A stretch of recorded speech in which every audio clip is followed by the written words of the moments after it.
All right, good morning. Happy Mother's Day to all the beautiful moms out there. And sorry we couldn't celebrate together, but kind of like the dog that got his tail cut off. It won't be long now. So we're on the downhill slide. Let me give you a couple announcements with that. We're looking at the 17th, but it looks more like the 24th before we're going to get into the building. We're making steps. We got in there and cleaned it. We still got to hang some projectors and some things like that. But the biggest thing is really the compliance of what they're asking us to do and what we can do. And so, like I said last week, I don't want to do it halfway. I don't want to tell half the people they have to stay home. When we opened the first Sunday, I want it to be a celebration.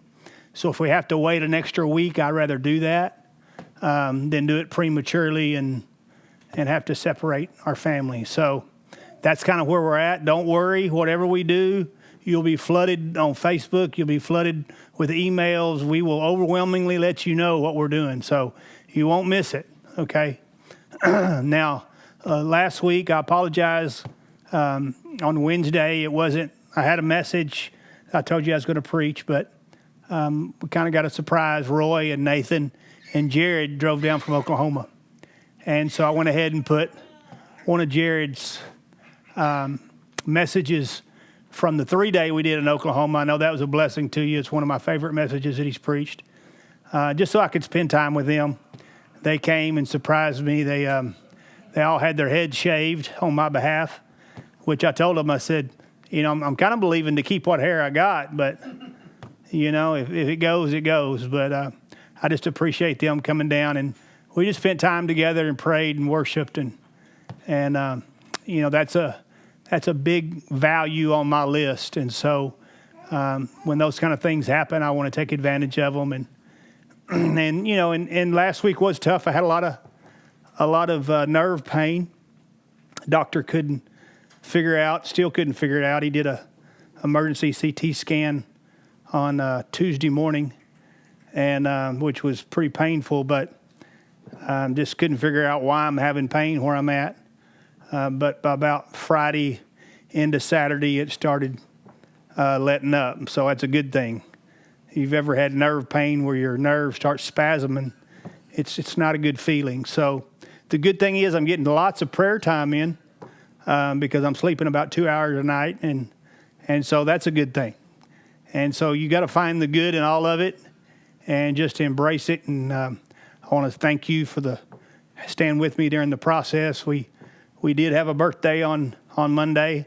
I'm the big 55 now, and I appreciate the cards and blessings and just just all your love that I felt through that. So thank you. This morning, if you want to give, I think it's there on your screen. You can do that. We really appreciate your faithfulness during this time to sow, because we do have extra things that we're having to pay for, as far as hanging stuff and buying stuff that we already had in the other sanctuary. And so your faithfulness means a lot to help us get those things done and get them back into place. So hopefully all that is coming into place. And like I said, we're open to this week, but it just doesn't look like we can do it the way I want to do it and the way I feel like we need to do it. So if we have to put it off one more week, let's do that so we can open the way we want to open and be a celebration. So thank you for just being patient. I know other churches, they're already having church. Let's just have church. Well, if you're 50 or 75 people, that's one thing. But when you're a church of our size, I don't want to leave anybody out. And one thing I don't want to do, I don't want to go in when we don't do praise and worship, because that's one of my favorite parts of the whole service. Just like this morning, you miss out if you're not getting to worship together.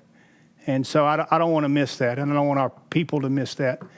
Be longing for that and want to be corporately together to do that. So we want to be able to do that the first time. So, okay, open up with me. We're going to continue. I was going to move off of this, but this week I felt like God really honed in on me on this subject. And so I'm going to give you We've been talking about the keys of the kingdom. So I got another big key for you this week. We talked about, the kingdom is in you. The kingdom is not of this world. The kingdom can't be seen out there. How to apprehend the kingdom, how to have access to the kingdom. One of the biggest things is the keys to the kingdom. How do we get this thing to work? How do we make it practical in our lives where it's not just a word that we're saying that we're kingdom people or we're grace people? What does that mean? And so we really talked about some tough things last week when we talked about love and what love does. I didn't even get over into 1 Corinthians of what love is. But we really laid out building on the rock and building on Jesus' sayings, because when Jesus showed up, he'd say, "You've heard it said, but I say. You've heard it said, but I say." So it's a total shift in the dynamics of, what we are operating by. And the reason he would say that is because he was showing them how they were going to live from that time forward. The Bible is awesome. I mean, I love it, but you've heard it said, but now it's what he says. Right. Okay, so it's awesome that we have the written word, and I don't take away from the written word at all.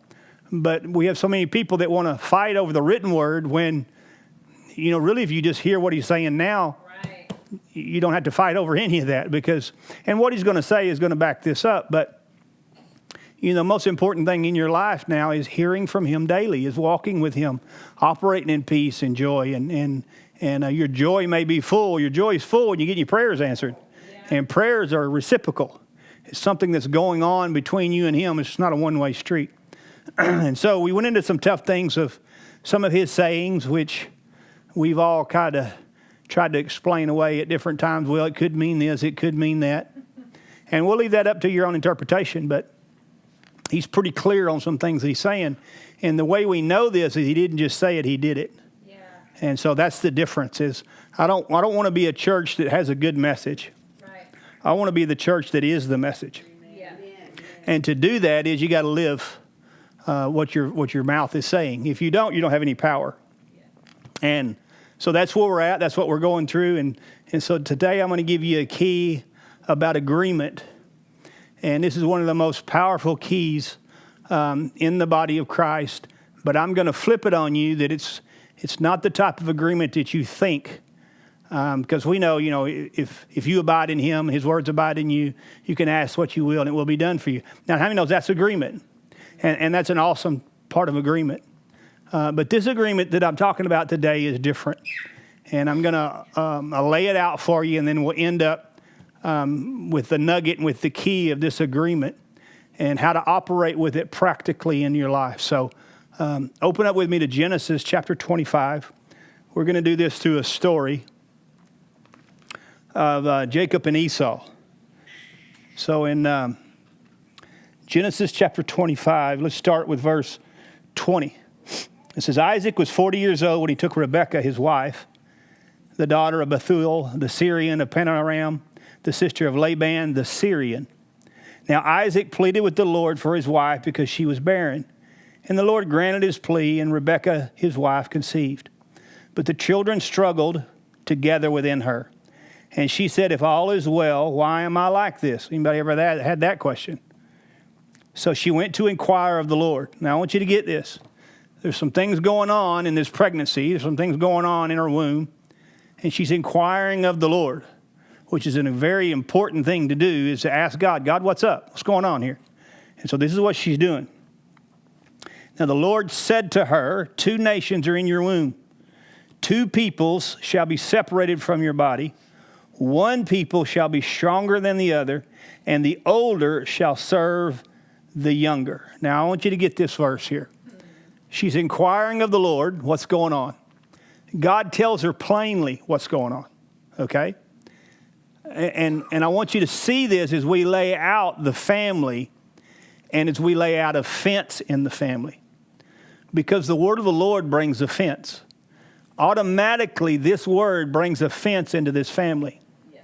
And because it goes against what the tradition was set up, is because it was set up that the older one is one that gets the inheritance, the double portion, or the responsibility, or what they would call the birthright. And God says here, no, it's not going to be that way. It's going to be the younger. And how many knows when God says it, that's the word of the Lord, period.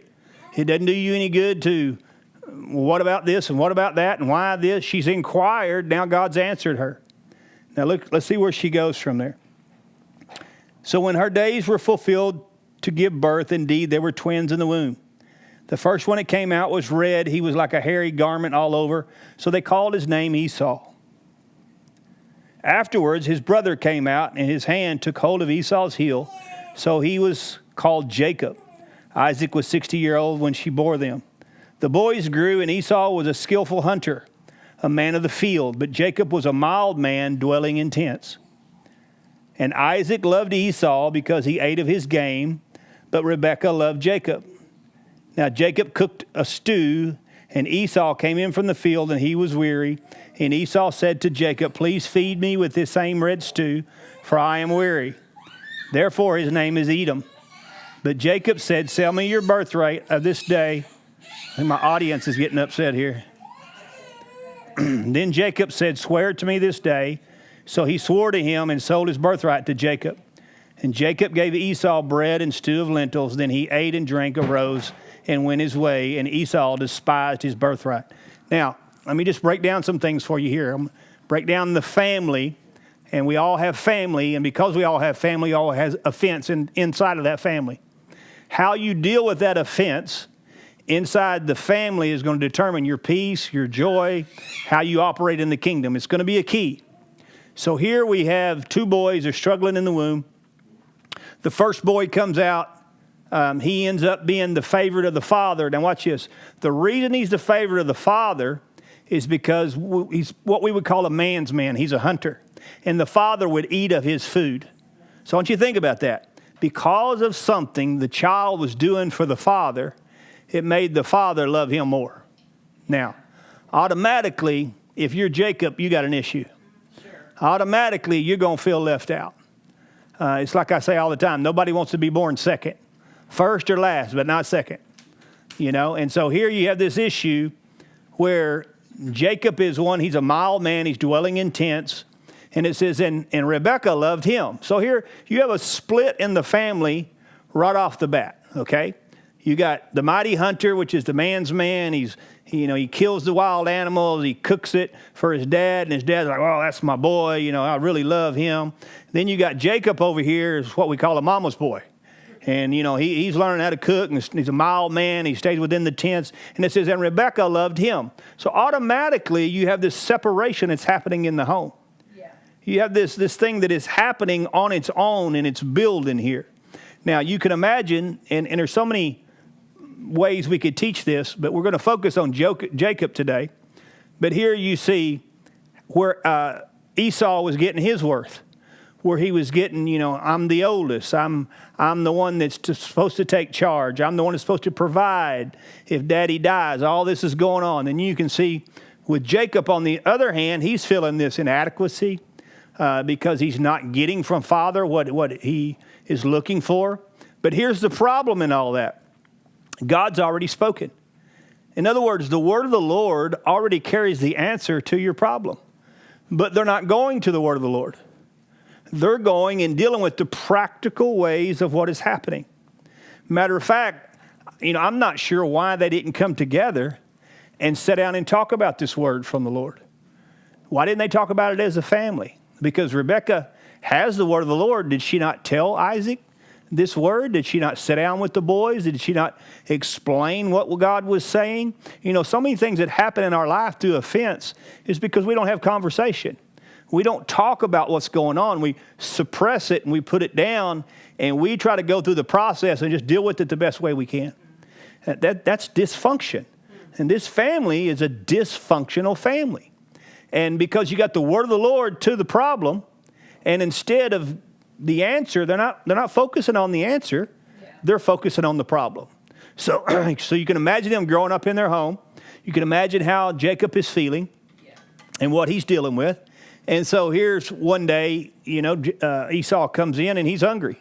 He didn't kill anything that day. I mean, knows your gift at times won't work. And that day didn't come forth for him. And so look what Jacob does. Jacob takes advantage of this. So Jacob taking advantage of this shows me Jacob doesn't like Jacob. Jacob don't want to be Jacob. Jacob wants to be Esau. Jacob wants to be the one that Father loves. Jacob wants to be the one that Father is saying, hey, because you're doing this for me. He's longing for something and he's not getting it. Right. And not only is he not getting it, there's no conversation around it. There's no trying to deal with it. This is just the way it is. So what Jacob does is he tries to fix it himself. He tries to meet a need that is there on his own instead of letting God meet that need. Okay? So here's what's happening is he comes in, he hasn't killed anything, and he takes advantage of the opportunity, and he manipulates his brother. And he manipulates him out of his birthright, okay? Now understand, the only reason it belongs to him is because Jacob didn't pull hard enough on the heel and pull him back in and come out first. The bottom line is the only reason he has this birthright is he was just born first. That's it. Okay?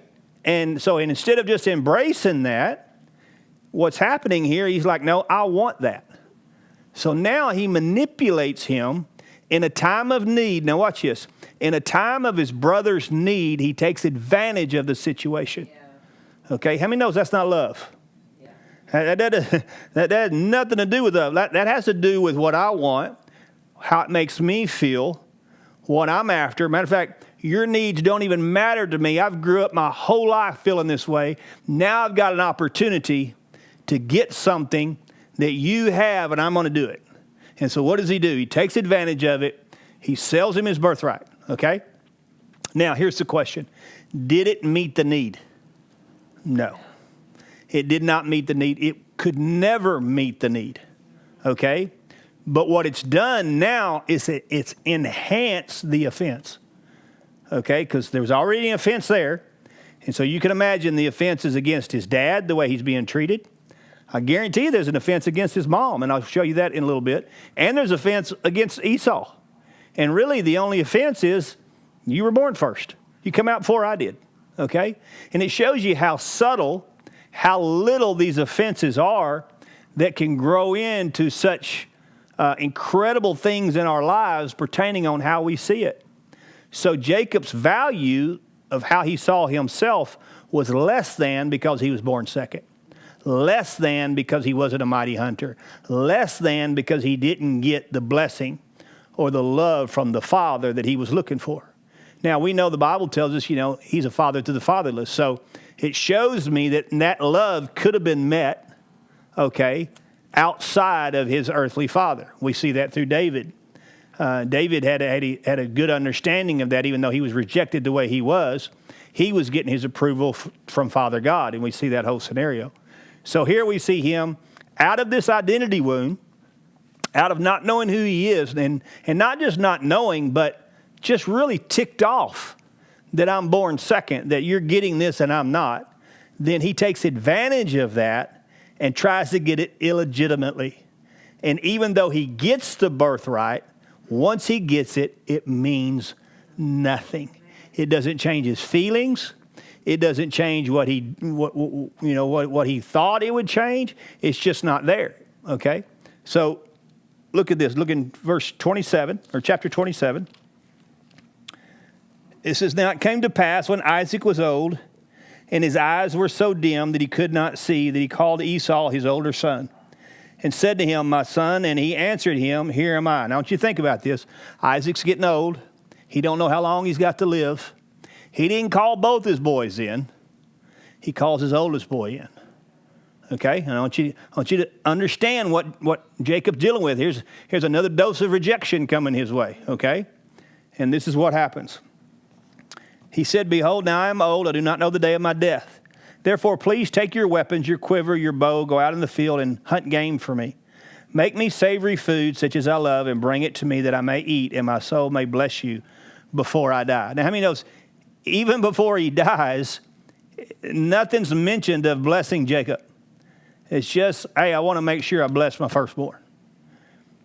And then before I do that, I want to meet my need as well. I want some of that good food you cook me because that's one reason I love you is what you can do for me.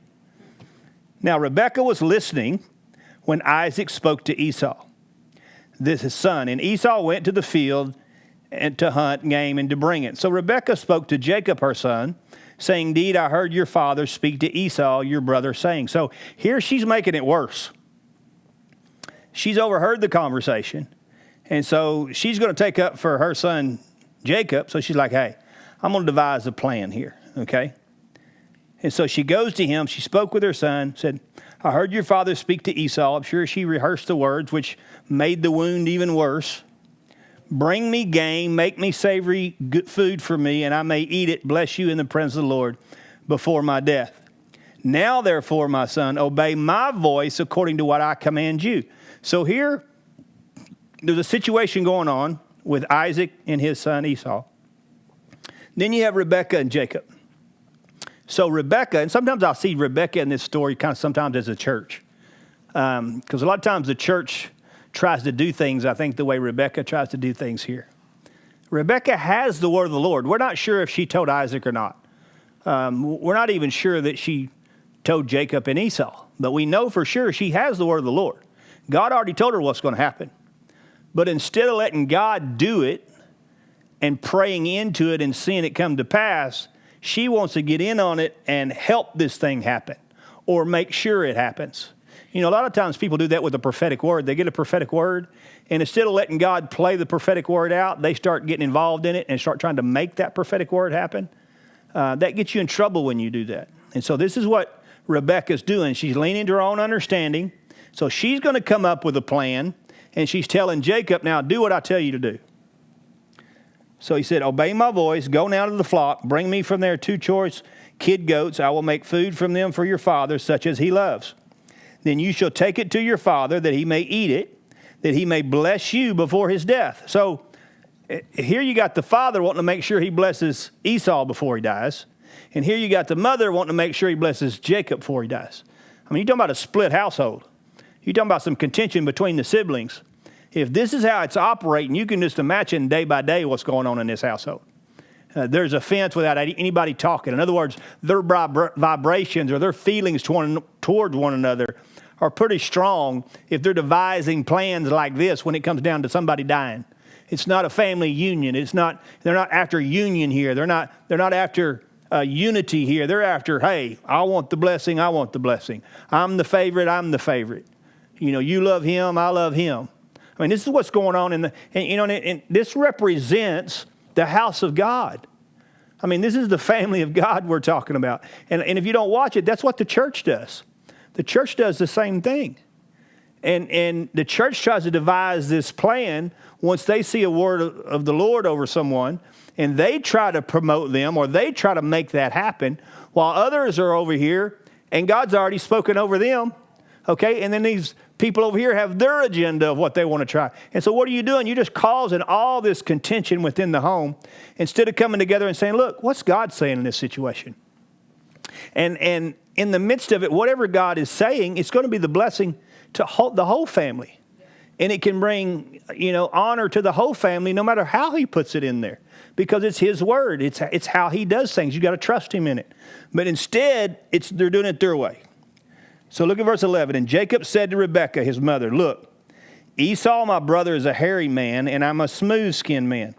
Perhaps my father will feel me, and I shall seem to him a deceiver to him. Now, think about what he's saying. He's going, look, Mom, I understand what you're saying here, but I don't want to go into Dad and do this whole thing and him figure out that it's me instead of Esau. Now, why is he feeling that? Because he's already a deceiver. He's already deceived Esau. He's already deceived his brother. Now he's working with the mother to deceive the father. Okay, and here's this plan that's going on. Perhaps my father will feel me, and I will seem to be a deceiver to him. I shall bring a curse on myself and not a blessing. Once again, what's he looking to? It's all about him. But his mother said to him, let your curse be upon me, upon my son. Only obey my voice and go get them for me. You see, a lot of times that's what I see what the church has done is instead of operating by the word of the Lord, they've actually brought a curse upon themselves because it's their way of doing things. In other words, just like I've always talked about tithing, and I'm not against tithing, okay? However you want to say it, but tithing and giving should be purposed in a man's heart. It shouldn't be manipulated by the church on how to get money to do things that we need to do for the kingdom. That's right. And so when you say you're cursed because you don't tithe, so the church has created that from an old system and then uses that to bring fear into people to get money. That's wrong, okay? But if you went and said, hey, what you're doing is wrong, they're going to fight you. And they're basically going to say, hey, just do what we tell you to do. Let that curse come on us if it's going to be a curse. Because this is just how the church has to do it. This is what they'll say. This is what you have to do to get money. You know, just people are just this way. You got to use fear. You got to use it. But the bottom line is that's not true. I mean, truth within itself carries its own power to break deception and bring blessing, no matter what it is. But here you see this scenario happening here, and you see that's what the church has done for years. The church has used hell to scare people. It's used money to curse people. You know, and we do this because they have an agenda of what they're after or what they're trying to accomplish. And then in that, they say, well, it's okay that we do that because overall we want the good thing for these people. And really what they're saying is these people really ain't smart enough to know what to give or how to give. And so we need to tell them how to do it. And then we tell them if they don't, then they're cursed. Well, how can you be cursed if Jesus took your curse? If he took your curse, how can anybody else curse you? The only way is if you come into agreement with it. Okay? Now, once again, I'm not against giving. I give, okay? It's the two greatest qualities of Father. He's a lover, that he's a giver. All right? I come up from a different perspective that if you really understand the kingdom and you've been blessed by him, you can't keep from giving. It has nothing to even do with church. It just has to do with the lifestyle. Right. You know, it's just everywhere you go. I mean, I had a situation the other day in a person in my life, and I just met the person, and God just said, I want you to give them this much money. You know, and I know it was a little awkward for the person, but the bottom line is it's just that's who I am. I'm not someone that is trying to get, watch this, I'm not trying to give so I can get something. Okay, I'm trying, because of the blessings that God's given me, I want to give. I look for opportunities to give. So there's no manipulation in there trying to get people to manipulate to do something. Okay, this is what they're doing. This is what the church has done for years. The reason I'm bringing this in is because I want you to see the offense. And if you don't deal with the offense correctly, you're going to find out the offense is in you. You didn't even know it was there, so you don't know how to get it out. Yeah. Okay? So this is what's happening. We see in verse 13, but his mother said to him, let your curse be on me. My son, only obey my voice and go get them for me. He went out and got them and brought them to his mother, and his mother made savory food for his father. Then Rebekah took the choice clothes of her elder son Esau, which were with her in the house, put them on Jacob her son, put the skins of the kids of the goats on his hand, on the smooth part of his neck. She gave his savory food and bread, which she had prepared, into the hand of her son Jacob. So he went in to his father and said, my father. And he said, here I am. Watch this. Who are you? Now I want you to get this. This is what we're after. Because this is what offense does. Offense causes you to want to be someone else. Offense causes you, because you have an identity wound, to try to be someone you're not. Okay? And here this whole manipulation's going on. I mean, this is a pretty big scheme going on here, man. This is not just, you know, tricking him with some food. I mean, they've got the clothes. You know, they put the hair on his arms. I mean, they're going all out for this thing, man. They're going for this blessing. So evidently both of them believe that this blessing can change everything. Yeah. And here's my whole point, is God's already told them what's going to happen. God's already told them the word of the Lord is the older is going to serve the younger. And then here they're trying to get what God's already told them, and they already have it. Right. And so often we're trying to get blessed by manipulation when God's going, you're already blessed. You're trying to get something you already have. You're trying to be someone that you already are. So you're shadow boxing. You're fighting yourself. You're going into this thing because the identity has you blinded, the wound has you blinded, and all you're trying to get is something that'll make you feel a certain way. You think that's what it's going to do. It's called a lying vanity. It never will give you what you think it'll give you. Right. Okay? That's why drug addicts kill themselves. I don't think they go out there going, okay, I'm going to overdose today. No, they're trying to get back to a feeling that drug gave them at a certain point. And so when they can't get back to it, they do more. And then they do more. Why? Because they're trying to satisfy that feeling, that longing. And drugs is not going to do it for you. But what they're trying to do is they're trying to get something from the outside to meet the need that's on the inside. Remember, where's the kingdom? It's on the inside. So everything that Jacob's dealing with here is on the inside. It's an identity problem. It's an identity wound. He's got an offense. So he's trying to fix the offense from something that can be given outside. How many knows that's never going to fix it? Right. You got to fix it from the inside out. So here the mom does the plan, and he's going along with it. Verse 18, so he went to his father, and his father says here, and he says, who are you? So here's the problem, and here's the opportunity, okay? Because truth has an opportunity right here to come out. He's in the middle of a scheme. He's trying to get the blessing. He's already stolen the birthright. And he gets asked the question, who are you? Here's truth. Who are you? Jacob said to his father, I am Esau. Now, I want you to think about that. Now, we know that's the scheme, but I want you to go deeper. For him to say, I am Esau, is for him to utterly reject and hate himself as Jacob. So the whole problem here is not Esau. The whole problem is not the father's blessing. It's not the birthright. It's not the mother. The whole problem is Jacob doesn't like Jacob. Yeah. Jacob is offended, and the offense is deep down on the inside of him. He gets an opportunity, gets confronted. He knew this was going to happen. He told his mom, what if he finds out? So he asked him the question, who are you? It's like God saying, who are you? And he's saying, I'm Esau. I'm your firstborn. Watch what happens. Jacob said to his father, I'm Esau, your firstborn. I have done just as you told me. Please arise, sit, and eat of my game, that your soul may be blessed. But Isaac said to his son, how is it that you found it so quickly, my son? And he said, because the Lord God has brought it to me. Then Isaac said to Jacob, please come near that I may feel you. Now I want you to get this. Isaac knows something's going on. He can't see, but he's discerning something. Something ain't right. He can feel it on the inside of you, so he's asking these questions. Yeah. So he hears his voice. Watch this. This is what God always does. He hears his voice, but he says, come close, let me touch you. Let me feel you. See, most people are scared of intimacy. That's why, in the Bible, Jesus said, you praise me with your lips, but your heart is far from me. See, intimacy is where you can get close enough to be touched. To be embraced. And this is what he was afraid of. Remember, he wasn't afraid of him hearing his voice. He's afraid of him touching him and knowing that he wasn't Esau.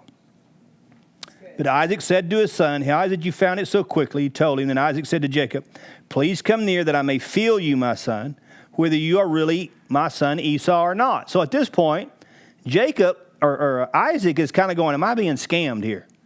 So evidently, this has been a point of contention all the way through. Or he wouldn't just be coming up with this. Some things like this has happened before. Yeah. I don't know what, but you can tell something's going on because he feels the trap. This is what he said. So Jacob went near to Isaac his father. He felt him and said, the voice is Jacob's voice, but the hands are the hands of Esau. I want you to get that. He's saying the voice is Jacob, but it feels like Esau. Okay? And he did not recognize him because his hands were hairy like his brother's Esau's hands. So he blessed him. Then he said, watch this. Are you really my son Esau? He said, I am. In other words, he gave him another out. This is going on. He's feeling. He's going, are you really my son? Esau? And Jacob once again says, I am. He said, bring it near to me. I will eat of my son's games, that my soul may be blessed. He brought it near to him, and he ate and drank. Then his father Isaac said to him, come near now and kiss me, my son. He came near, kissed him, and smelled the smell of his clothing, and blessed him and said, surely the smell of my son is like the smell of a field, which the Lord has blessed. Therefore, my God, give you the dew of heaven, the fatness of earth, plenty of grain and wine. Let the people serve you, and the nations bow down to you. Here it is. Excuse me. Be master over your brethren, and let your mother's sons bow down to you. Now, here's the blessing, and there's the word of the Lord. Yeah. But that's the word of the Lord that God gave Rebekah right at the beginning. And so now it's playing out, okay? And so here he's blessing him. He's still feeling this is going on, but they're carrying out the scheme.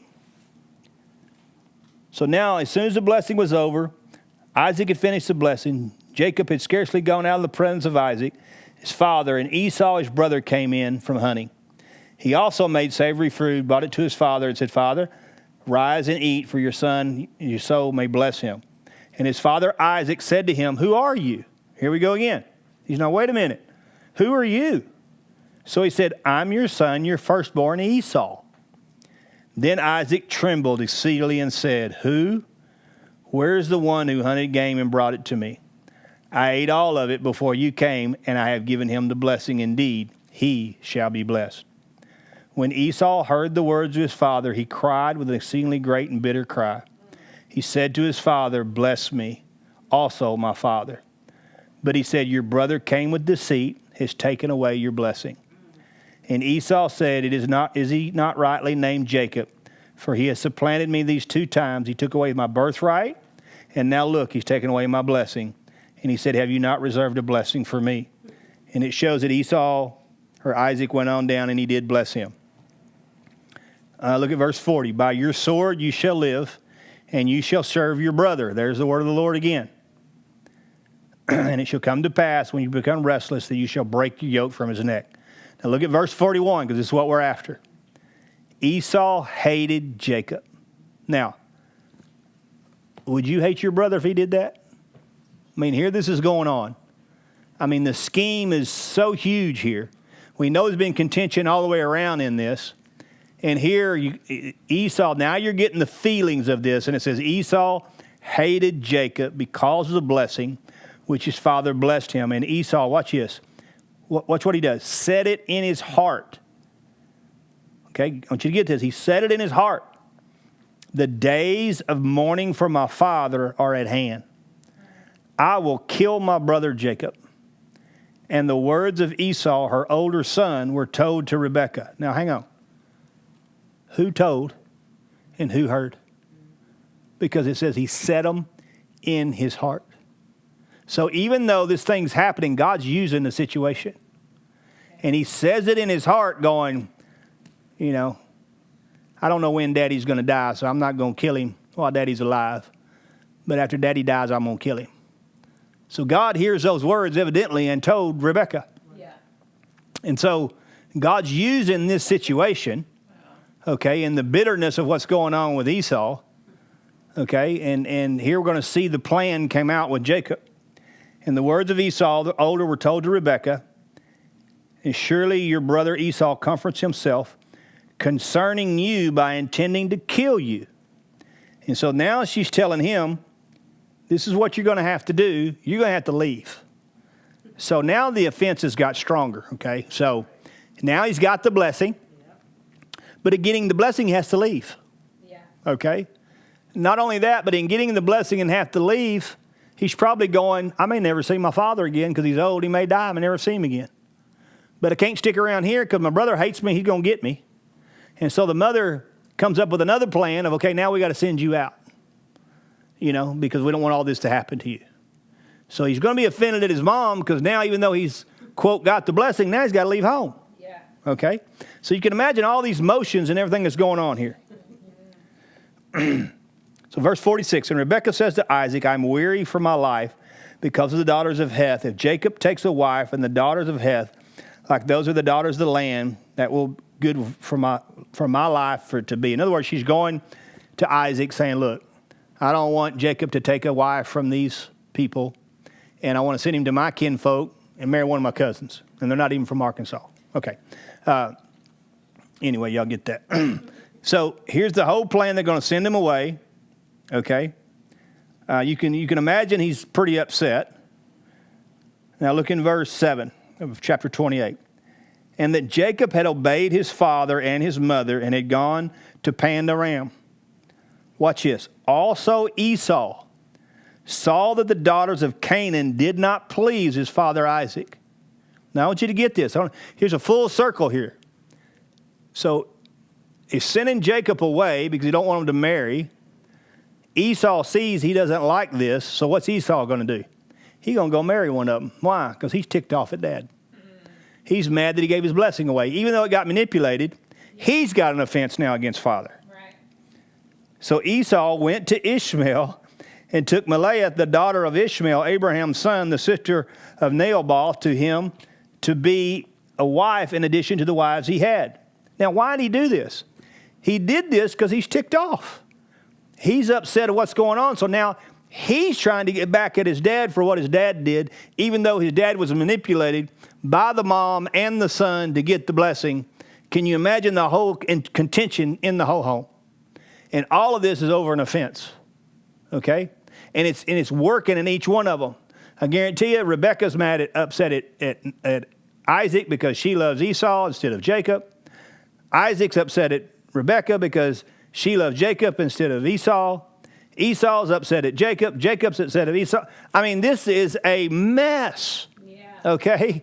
But this so often represents the church because we don't know how to deal with offense. Right. We don't know how to use the key to deal with offense to get free from this stuff. Okay? And most of it comes down to, well, it's all right. Just like this, it started off with, I'm born first. It's my birthright. You know, that's why I love the story of Jonathan and David. It belonged to Jonathan, and Jonathan goes, hey, I can see this ain't mine. This don't belong to me, man. David, this is yours. That he loved him as his own soul and was willing to give the kingdom to David. That's what kingdom looks like. Yeah. The kingdom looks like I don't get to choose. Okay? I'm in agreement with what God has chosen me to do. Right. And if it belongs to you, I'm more than happy to give it to you because it belongs to you. But we have this whole concept of my right, my ministry, my anointing, my this, my that. That doesn't build the kingdom. That brings separation. And that's what you see in this scenario. And what causes this separation to stay there is the offense that comes in, and then we don't want to deal with truth.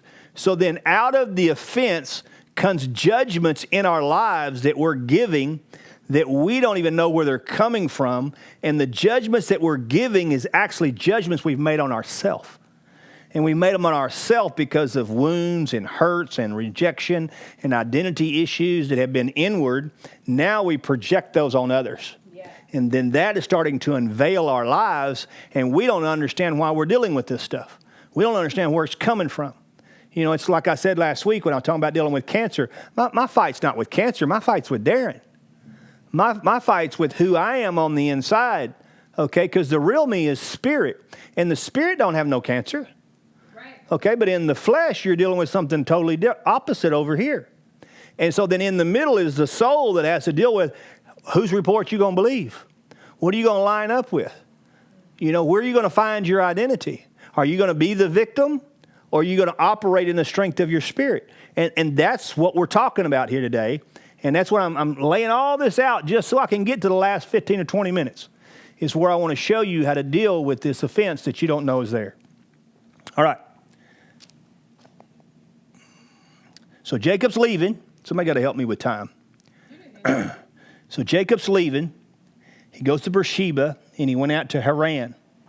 He came to a certain place, and he stayed there all night because the sun had set. He took one of the stones and placed it by his head and lay down in that place to sleep. Then he dreamed, and behold, a ladder was set up to the earth. It reached to heaven. There angels of God were ascending and descending on it. Behold, the Lord stood above it and said, I am the Lord God of Abraham, your father, the God of Isaac. The land on which you lie will give to your descendants. Now, he's leaving. He's upset. He's feeling alone. He's feeling rejected. He's feeling shame. He's feeling guilt. He knows what he done was wrong with the birthright. He knows what he done was wrong with the blessing. And now he has to leave his home because of it. In the midst of leaving, he comes to a place. And if you go back, we have history with this place called Haran. And this is a place where Abraham and, his father and his brothers were coming out. Remember, he had a brother, and his brother died, and his name was Haran. And the father never fulfilled and went to where he was supposed to because he came to Haran, the city Haran, and because of that hurt and that wound, he ended up dying there and never fulfilling his destiny. So here this is coming back into place. He comes into Haran, and here he has this encounter with God. He has this encounter with God where this ladder is from earth to heaven, and he sees angels ascending and descending upon this ladder, and he sees God at the top of this ladder, okay? So we know God's meeting him here, and he's trying to tell him something. He's trying to show him something. And he wakes up and basically says, God was here and I didn't know it. And through this encounter, this is what he calls the house of God, or God's house. That's where we got our name, is from this encounter right here. Yep. All right?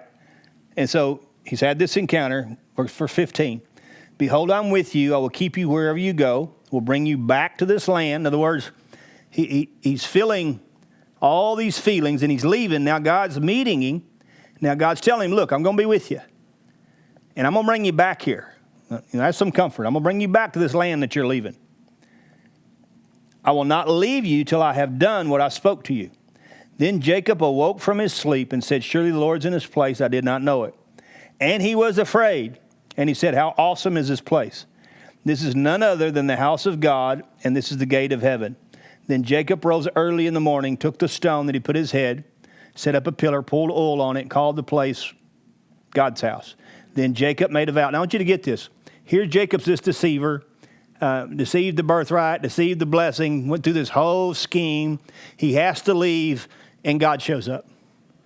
What an amazing God. After all, he's a sucker, man. And look what he's doing. And through all this, God's still pursuing him. God still shows up to him. God's still saying, you're my choice. God's still saying, I'm going to use you. I'm not going to forsake you. This is what he's doing in this encounter. And so this is Jacob's response. Then Jacob made a vow, saying, if God will be with me and keep me in this way, I am going and to give bread to eat and clothing on my back so that I come back to my father's house in peace. So understanding what he's saying, he said, he's going to do all this for me, and I can come back in peace so my brother don't kill me. He's negotiating a plan here, negotiating a deal. Then the Lord shall be my God. In other words, he says, if you'll do all this for me, okay, then I'll let you be my God. Yeah. And this stone which I've set up a pillar shall be God's house, and all that you give me, I will surely give you a tenth. Now, I'm thinking, what kind of deal is that? He's saying, look, if you'll do everything you're telling me you're going to do, and you bring me back in peace, I'll let you be my God if you'll do that. And then everything you give me, I'll give you a dime on every dollar. That's a pretty good little deal there. Yeah. Jacob's not putting a lot on the line here, you know. But here's the other question. Who's he paying? There's no temple. There's no offering being passed around. Yeah. Now we understand there was sacrifices back in that day, but that's a whole other story. But there is something to meditate on when he's talking about, I'll give you a tenth. But understand, it's not God demanding the tenth. God didn't demand it. This is before the law. Right. This is him going, I'm willing to give this. I'm willing to give a portion back to you because of what you gave me. Oh, thank you, little flesh creature, for being so kind. I needed that too. I'm giving you 100%, and you're going to give me back 10%. Thank you very much. I need that. Yeah. But how many knows it's after the heart? He's after Jacob's heart in this thing, okay? And you can see the goodness of how he's treating him, even though Jacob's a snooker, man. He's something else going on here, and God's still meeting him and still blessing him and still pursuing him. Sounds like some of y'all, right? All right. Now, turn with me to chapter 29. So in chapter 29, he goes, I'm just going to tell you this part. He goes to Laban, and Laban's his uncle. He meets Rachel. As soon as he sees Rachel, boom, he's fell in love, right? And so he's going to make this deal to work with Laban. He says, I'll tell you what, I'll work 7 years for Rachel. And Laban says, that's a pretty good deal, man. I want to marry my daughter off anyway. I'd rather marry her off to kinfolk than somebody I don't know. So, all right, we got a deal. So he works for 7 years. And I want you to get this because I'm showing you something here. He works for 7 years. And now you have to understand their culture was different than ours. So after the 7 years, Leah was given to them. Now, back in those days, they wrapped their heads and they came in at night and it was candlelight and the whole thing. We won't get into all that, but probably the next morning he figured out, whoa, you are not Rachel. Okay, I have been deceived here, all right? And so here we see him being deceived. Can you imagine that, all right? Now it says in verse 29, and Laban gave his maid Bilhah to his daughter Rachel as a maid. Then Jacob also went in to Rachel, and he also loved Rachel more than Leah, and served Laban still another 7 years. Now, I want you to get what happened here. After this happened, he's like, look, you deceived me. But what's the difference in this one? He said, I'll tell you what. I couldn't give you the youngest daughter without giving you the oldest daughter. But I will make a deal with you. You work 7 more years, I'll give you her too. He said, not a problem. Now watch this. Why wasn't he offended? He deserved to be fine. Because of the love that he had for Rachel. Now I want you to think about that. The love that he had for Rachel was like, it doesn't matter if I have to work another 20 years. It shows you the power of love to kill an offense. He should have been offended. He should have been very offended, okay? But instead of being offended, his focus was his love for Rachel, so there was no offense. What am I trying to tell you? As I told you last week, the key of love, okay, it kills every offense if you can focus on the love. Because the love has the power within itself to break all judgment. It has the power to break all offense. And so in this situation, we see a key that how he loved Rachel caused the offense not to even be there. It wasn't even an issue. And he worked 7 more years to get her. Okay? Now, we go down through here, look at verse 35, and we see how Leah, she wasn't loved the way Rachel was, so you can see how she's feeling rejection and all this. Yeah. But here's what's incredible about Leah. Leah had 4 kids right up front, which was Reuben, Simeon, Levi, and Judah. Now, can you imagine in the midst of that, Levi and Judah? Levi is what the Levites come through, which was Moses that brought the deliverer. Judah is the tribe that Jesus come through that brought the ultimate deliverer. Yeah. And this came from the one that he didn't love. Okay? But it shows you how God works in the midst of this plan all the way through.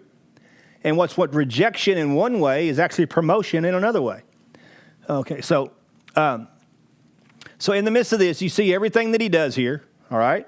You see what's happening between the wives, and you see some contention between them of having kids and all this stuff. I don't have time to go into all that. But in chapter 30, verse 28, it says, then he said, name me your wages, and I will give it. So Jacob said to him, you know how I have served you, and how your livestock have been with me. For that you had before I came was little, and it increased to a great amount. The Lord has blessed you since my coming, and now when I shall provide for my own house. So he said, what shall I give you? And Jacob said, you shall not give me anything. If you will do this thing for me, I will again feed and keep your flocks. Let me pass through all your flock today, removing therefore the speckled, the spotted sheep, all the brown ones among the lambs, and the spotted and the speckled among the goats, and they shall be my wages. Verse 34. And Laban said, oh, that were according to your word. Now, I want you to get this story. So something's happening with Jacob. And Jacob, in his manipulation, I'm sure he stepped back and he got deceived from Laban, and his love for Rachel caused him not to be offended. But it probably gave him a different paradigm to the point of, you know what, I sowed that. I deceived, now I'm reaping that deception in my life, okay? And not only that, we know that Laban changed his wages 10 times over 20 years. So this deception has gone on and on and on and on and on. Yeah. Okay, but the problem with that is this is who Jacob is. This is not what he does, this is who he is. Yeah. So this deception, this manipulation is part of his life wherever he goes. It's going to happen. So even though he has favor, he gets beat out of it. Even though he gets blessed, he gets beat out of it.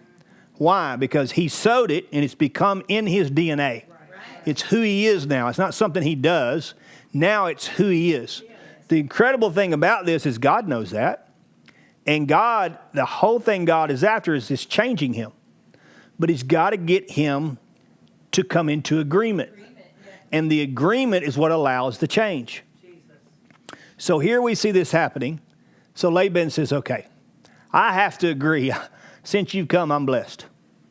I mean, he's taking advantage of him, but, you know, he's blessed. He says, so just tell me what you want me to give you. And you know, Jacob's come to a point of, look, we've went down this road before. I've told you what you're going to give me, and you change my wages, you change my way. I'll tell you what we're going to do. Here's the plan. And he tells him this whole story of the animals, of how the speckled and the spotted. And Laban's like, oh, shoot, man, out of all my sheep out there, and you're going to take just a few of these? Absolutely, you the man. That's your wages right there. Now, what we see here is we turn the page here and we see something pretty amazing in Genesis 30.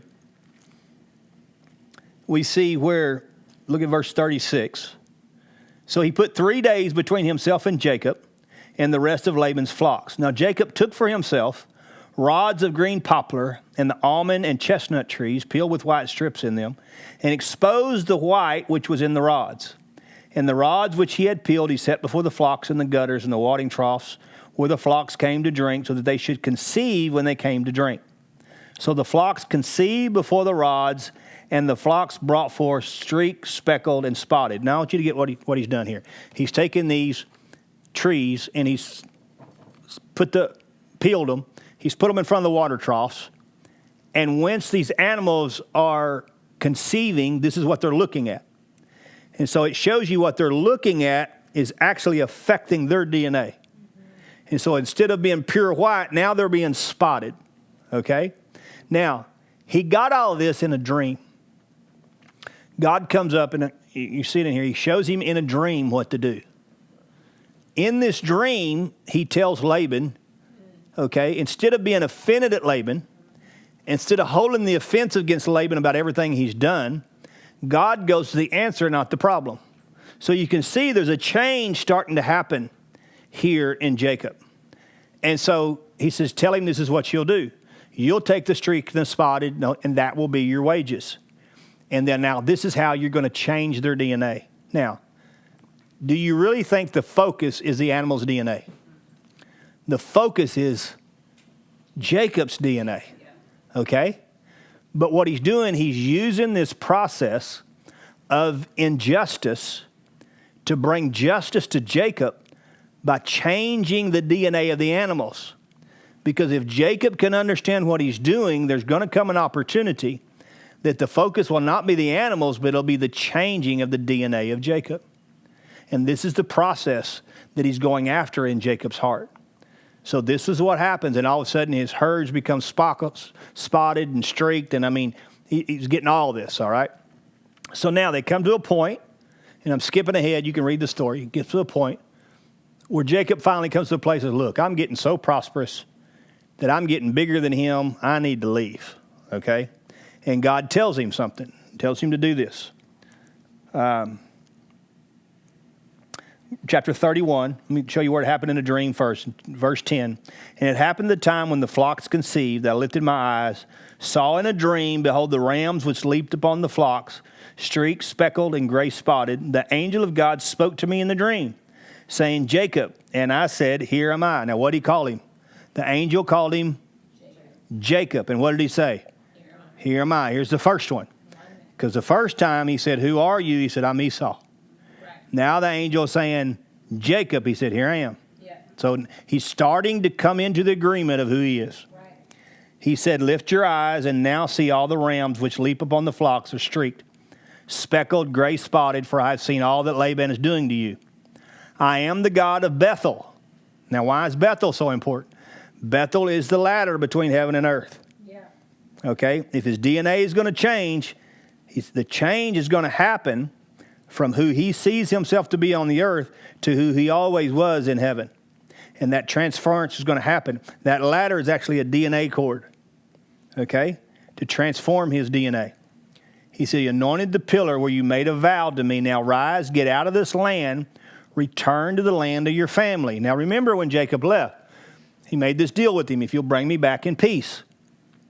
So he's had this encounter. He's reminded him of God's house. He's changed the DNA of his animals. He's blessed him. He's got a massive amount of provision here. Now God's saying, you're ready. You're ready for the encounter of all encounters.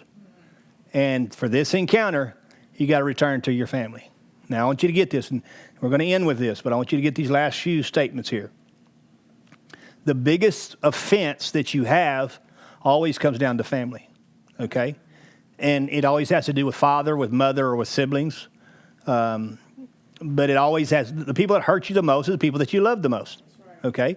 Or you love deeply. And so here God is wanting to bring and change his DNA. But to change his DNA, he's got to go back and deal with family. He's got to go back and deal with Jacob, okay?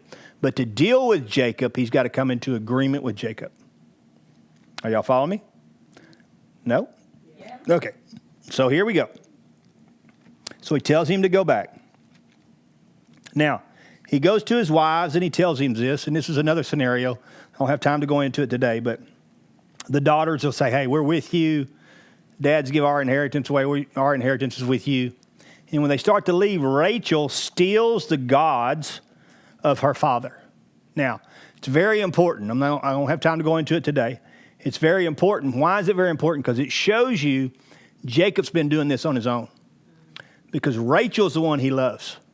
But even though Rachel's the one he loves, Rachel does not know Jacob's God. Because here she's stealing her dad's gods when it's time to go. Okay? And so that shows you who she's trusting.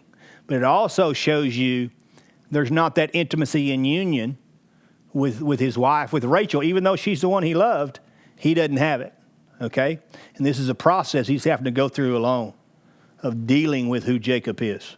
Now, in verse 30 of chapter 31, he says, and now you have surely gone because you greatly long for your father's house, but why did you steal my God? So in other words, they left. Laban pursued them. He catches them, says, hey, I know you won't go back to your father's house, but why did you take my gods? And Jacob's like, I don't know what you're talking about, man. And he's like, look, sir, look at my house, whatever you want to do. Well, Rachel hit him. She sat on him and said she was at that time of the month, so she didn't get up. So she hit him, and that's a whole nother thing there. But what I'm trying to get you to see in this is Jacob was having to do this on his own. And he's having to do this on his own because there's certain things that nobody can do for you. Your wife can't help you. Your brothers and sisters can't help you. You've got to deal with your offense of who you are in and of yourself, independently of anything else. Listen, if we could do a prayer line, I could come lay my hand on your head and it be gone, that'd be great. It don't happen that way. Why? Because you got doors shutting you that you don't even know you shut, and they're judgments that you've made. And without the process of God taking you through those, you don't even see them. You don't even know they're there. And that's what God is doing. And I want you to hear me in this. God is He's moving in this time, taking us back to family. And that's what I'm talking about. Taking us back to family to deal with things that we've buried, things that we've hidden. That's even what he's doing with Rachel here in her God. She's hiding her gods when her dad's gods ain't done nothing for her. It's the blessing of her husband's God that's done all this, okay? But anyway, through this, you see this is a time, prophetically, I believe this is what God is doing. I know it's what he's doing in my life.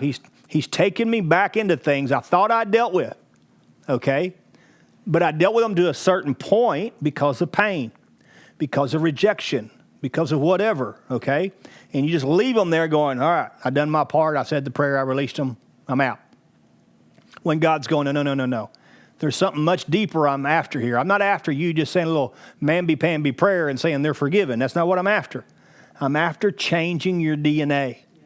I'm after making you into another person. I'm making you into the person who you've always been. Now watch, and this is a whole other thing, but watch what he says. Return to your family. Okay? Don't you get that? Return to your family. Now we know that's a physical thing, but I want you to take it into a spiritual thing. Because remember, means to go back to the beginning. So when God's asking you to return, he's asking you to go back to the beginning of something. He's asking you to remember who you were. He's actually trying to introduce you to the real you. Okay? But to do that, you got to return. You got to return and deal with offenses. You got to turn and deal with things that you've buried to awaken the real identity of who you've always been. This is what's happening with him. So chapter 32, and we're going to close it down with this chapter. Verse 1, so Jacob went on his way, and the angels of God met him. Wouldn't that be incredible? When Jacob saw them, he said, this is God's camp. And he called the name of the place Mahanaim. Then Jacob sent messengers before him to Esau, to his brother, the land of Seir, to the country of Edom. And he commanded them, saying, thus says the Lord, Esau, thus your servant Jacob says, I dwelt with Laban and stayed there until now. I have oxen, donkeys, flocks, male, female servants. I have sent to tell my Lord that I may find favor in your sight. Then the messengers returned to Jacob, saying, we came to your brother Esau. He is also coming to meet you, and 400 men are with him. Now I want you to get this. Remember the deal. I'll let you be my God if you feed me, clothe me, take care of me. And when I come back to my daddy's house, I come in peace. So here God has said, now it's time. Yeah. And so you can imagine Jacob going, okay, it's time. And so he's not completely betting on God. So he takes donkeys and oxen and servants and puts them out in front of him, saying, here, I'm going to bless Esau when I come in the land. I'm going to make sure brother knows I'm sorry for what I did. Right. Okay, now, and listen, I'm not saying that's wrong, but what I'm saying is that's not what's going to fix the problem. You can't fix a problem with just doing something outside of you. It has to be done on the inside of you. So here, he hears, hey, not only are you coming, Esau's heard about it. Remember, Esau said, Daddy dies, I'm going to kill you. I don't know if he knows whether Isaac's alive or dead, but it's time for him to go back. So Jacob was greatly afraid and distressed. Would y'all be greatly afraid and distressed? I think I would be too. So he divided the people that were with him, the flocks and herds and camels, into two companies. And he said, if Esau comes to the one company and attacks it, then the other company which is left will escape.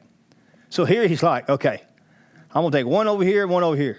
If he attacks this one, then I can go with this one and get away. Right. But he's still protecting Jacob. Okay, but if they attack this one, then I can go with this one and get away. At least he's saying, I won't lose all my family. Verse 9, then Jacob said, O God, my father Abraham, and the God, my father Isaac, the Lord who said to me, watch what he does, return to your country, to your family, and I will deal well with you. Now, he's bringing up the word of the Lord here. He's like, hey, remember our deal. I'm not worthy of the least of all mercies, of all your truth, which you have shown your servant. For I've crossed over this Jordan with my staff, and now I become two companies. Deliver me, I pray, from the hand of my brother, from the hand of Esau, for I fear him, lest he come attack me and the mother with my children. Watch this. For you said, I will surely treat you well, and make your descendants as the sand of the sea, which cannot be numbered for the multitude. So what's he making a deal on? He's making a deal on that covenant. He's bringing into remembrance what God told him. Okay? This is not a bad thing. This is a good thing. Yeah. Okay? But God knows he's got to get him to a place before this can happen. Because he can't do it on the outside till he does it on the inside. Okay? So it tells how he does the goats. I'm not going to go into all that. Verse 24. This is where we're trying to get to. This is a whole thing right here. Mm-hmm. Then Jacob was left alone. Yeah. Okay, here's what I'm trying to tell you. Of everything we're going through right now, for you to get where God wants you to get, you're going to be left alone. Yeah. Nobody can do it for you. Nobody can help you. Listen, I'm telling you, I'm not saying people can't pray for you. I'm not talking about that. But I'm talking about it's going to be a one-on-one encounter with you and God. Right. That's the only thing that's going to change you from the inside out. And so this is what's happened. Even in his plan, he's done all this, but in his plan, God's got him right where he wants him, which is alone. Yeah. Okay? And now this is what's about to happen. Jacob was left alone. A man wrestled with him until the breaking of day. Now when he saw that he did not prevail against him, he touched the socket of his hip. The socket of Jacob's hip was out of joint, and he wrestled with him. And he said, let me go, for the day breaks. He said, I will not let you go unless you bless me. Now remember, this is Jacob. He's in this wrestling match, and he's saying, I'm not going to let you go until you bless me. The word bless means to change. So he said to him, watch this, before he can change him, Jacob has to come into truth. Okay, he has to come into agreement with truth before he can change him. So he said to him, what is your name? Now remember when his earthly father asked him, and he was asking him, he was manipulating for the blessing. Okay, he wanted the blessing. To get the blessing, he lied, said, I'm Esau. He got the blessing, nothing changed. Nothing changed on the outside. Didn't change him on the inside. Okay? Here he is again, and he's saying, I'm not going to let you go until you what? Bless me. He's after the blessing again. But this time's different. And here's the question. Here's truth. What's your name? And you see Jacob say, I am Jacob. Okay, I want you to hold your place right there. Turn with you in Matthew. And then we'll come back. One passage out of Matthew.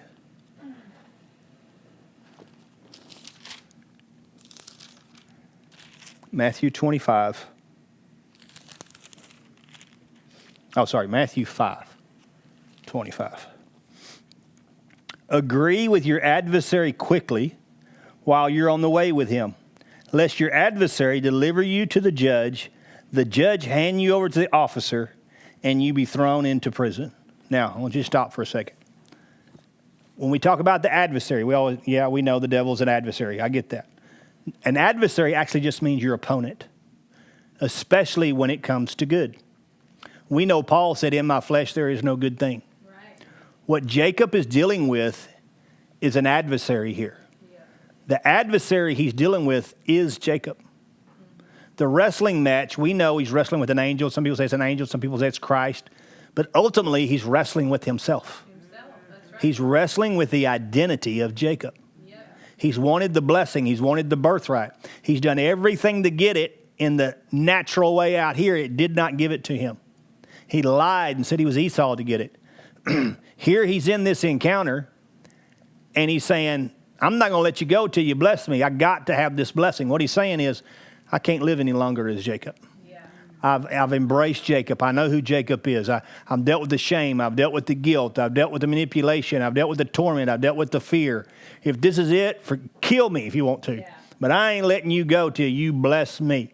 He said, okay, the only thing that has to happen for me to bless you is, what's your name? And he says, I am Jacob. In other words, there's the agreement with the adversary. Yeah. He came into agreement with the adversary. And because he came into agreement with the adversary, he's going, now I can change you. And what happened in that passage? He said, now no longer are you named Jacob. Now you are Israel. Okay, so I want you to see this for a second. The whole thing, the whole dynamic was to change his DNA. Yeah. Okay? But he would have never got to Israel if he didn't embrace who he was as Jacob. That's the agreement. The agreement. Remember when the devil came to Jesus and he said, he comes, but he finds no place in me? Okay? He found no place in him for the agreement, but Jesus identified with us, which gave the right for the agreement because he took our sin. Okay? So what I'm saying with us is when that adversary comes, when that flesh says, well, you've done this, you're exactly right. But in my flesh, there's no good thing. But guess what? That's not who I am. I've been born again. I am a new creation. But what I'm doing is I'm not denying my flesh. I'm not denying that I've been judgmental. I'm not denying that I have lied. I'm not denying that I've been selfish. I'm not denying that I've been jealous. I'm looking at those things going, yeah, those were Darrin, okay? I didn't want to be that person. I made judgments on myself, and then I made judgments on others out of that weakness. So I embrace that going, absolutely, that was there, but I'm not that person anymore. But I come into agreement that I've died, and I died with him, and I rose again with him. And now I'm a new creation, okay? I'm not Jacob anymore. I'm Israel. Now, I'm not going to go through this, but you go and look. Then when he goes to meet Esau, Esau changes. And Esau grabs him and weeps, and they embrace each other. I believe Esau changed when Jacob changed. I believe that encounter, and when his DNA changed, I actually believe it affected the DNA of his brother. I believe that's the power of the DNA, okay? But the whole thing he had to come to is he had judgments. He had all those things on the inside of him that he was trying to get blessed by doing it the opposite way, by getting it from man, by getting it from his father, by getting it, whatever he had to do to manipulate to get ahead. Okay, we've all done it. But once he came into that agreement, remember this, his father said, who are you? I'm Esau, your firstborn. And then here's the father of fathers. What's your name? I am Jacob. The process had brought the brokenness to the ability for him to change. He embraced the truth of who he really was and saying, I really am Jacob. I really lived up to that name. I really did that to my brother. I really was a rascal. I done it. But I don't want to be that person anymore. Now listen, God was still blessing him. God was still multiplying him, but he still went to bed as Jacob, and he still got up as Jacob. But all of that was to get him to a place that God could change the DNA and make him Israel. Why is that so important? Because out of that encounter, the 12 tribes of Israel were birthed. Now you think about how huge that is, that he's the father of the 12 tribes of Israel, and he releases the blessings over every tribe. And it shows you as the DNA changed in him, then what happened when he released the blessing on the 12 tribes of Israel and birthed the nation. And so I'm challenging you. You don't know what God has out there for you, but the embrace of who you used to be and agreeing with that adversary to say, that's in my flesh, that's not me anymore.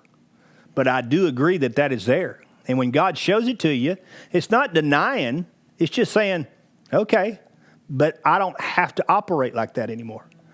Okay, and you can choose to allow him to bless you, which means to change your DNA. When you change a name, you change the DNA of a person. And so it changed his DNA from the manipulator, the deceiver, to Israel. Okay, and it shows you the peace of Israel. It shows you what God was doing that was much bigger than who Jacob was. What I want to challenge you is what we're dealing with at these offenses. What we're dealing with God taking us into that place where He's taking us where we're alone, and it feels, does God really care? And all the situations you're dealing with. This is way bigger than you. This is about the DNA of what you carry that's going to be a blessing to the next generation. And you may not even know the magnitude of it. And he doesn't need you to know the magnitude. He just needs you to have the willingness. I promise you, when they were bringing it back to God, my descendants will be as much as the stars in the sand. They didn't comprehend that. Sounded good, but I guarantee they didn't comprehend it. But what he did comprehend, he comprehended that pain, that guilt, that shame. He comprehended who he was and what he had done. And he quit running from it. And he said, you know what? That's not just something I've done. That's something I've become. Yeah. I've let my behavior tell me that's who I am. And God's saying, I've come to change that. That your behavior is not to tell you who you are. I'm the one that created you. I'm the one to tell you who you are. And when you get your identity of who you are, you automatically change your behavior. This is what happened to Jacob to shift him to Israel. So I want to challenge you. Why are you dealing with the offenses that you thought you'd already dealt with? What's happening? Because God's getting you to a place of being alone to come in agreement with that adversary. And the adversary in this place is not the enemy. The adversary is you. And it's coming to truth to say, you know what? That was my intention. I wanted to hurt that person. That was my intention. I wanted them to feel my pain. That was my intention. I really wanted them to do without because of what they did to me. I wanted them to pay. You know what? That's truth. When you're able to do that, the power within that truth is able to set you free from every judgment you've ever made. And not only does it set you free, but it releases that same freedom to that person. So I want to challenge you in this season. This is what we're going through. This is a time of maturity. It feels tough sometimes. But the freedom that you're going to get and receive out of this, money can't buy it. So it's a time to come into agreement. This is who I am. Okay? But also understanding in the flesh, that's dead. Yeah. This is who I am in the spirit. And let him change your DNA and return to your family. Now, some of y'all need to really hear this. Return to your family. And what that means is some of you are going to have to do some business with your family. And I'm not telling you what to do. And it may just be in your heart. But I know what God's saying. And I know he's telling us, go back to who you originally are. And you originally are your only love. You're only this key. And this key is to forgive them as if they have never done it. And not hold it to their account and bless them. And want the best for them. And if there's anything there that's withholding, then you need to come into agreement with that and go, that's in my flesh, but that ain't in my spirit. So spirit man, I need you to help me here. I need you to help me get that out of me because I want to be love. I don't want to be judgment because when I judge them, I'm judging me. And let him help you release them, which releases you. All right? Father, I bless your people today. I thank you for your goodness and your grace. And I just say, God, as you're taking us into these places of just showing us the independence, the selfishness, the things where we just looked out for us and didn't look out for others, where we've had these judgments where we've hated ourselves and projected it on others, where the same sin we were speaking on people or the same sins that we were in. God, it's your blood that set us all free. So that blood that's applied to me is also applied to them. So God, as it sets me free, I take that same power and I release them to be set free completely in Jesus' name. You be blessed. We'll see you Wednesday night.